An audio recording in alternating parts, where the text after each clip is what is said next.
অফিচাৰৰ চৰ খাইছিল আৰু মই বহুবাৰ পুলিচৰ চৰ খাইছোঁ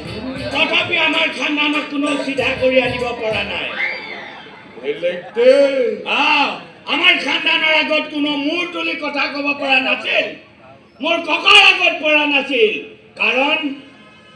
ককাৰ মুখ গোন্ধাইছিল আৰু মোৰ দেউতাৰ আগত পৰা নাছিল কাৰণ দেউতাই গা গোন্ধাইছিল আৰু মোৰ আগত পৰা নাই আজিলৈকে নোৱাৰে কাৰণ মোৰ কাপোৰ কানি গোন্ধায় এতিয়া গোন্ধি চোৱা তুমি আৰু আমাৰ খানদানৰ আগত এই হাইব্ৰিড আহিছে বহি থকা মনে মনে বহি আপুনি বজাৰলৈ বুলিহে পঠিয়াইছিলো বিয়াখনৰ খবৰ এটা ল'বলৈ আপুনি বিয়াৰ খাবলৈ উল্টাব নালাগে দিয়ক সকলোৱে আপোনাৰ খানদানটোক এটা সুন্দৰ খানদান বুলিয়ে কয় আৰু আপুনি তাৰে অন্তিমটো তাৰ হনি ৰেডি কৰি থৈছো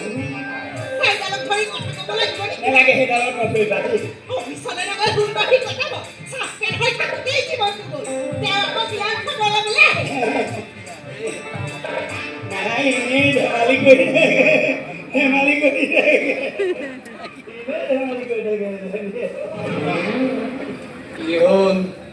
কিবা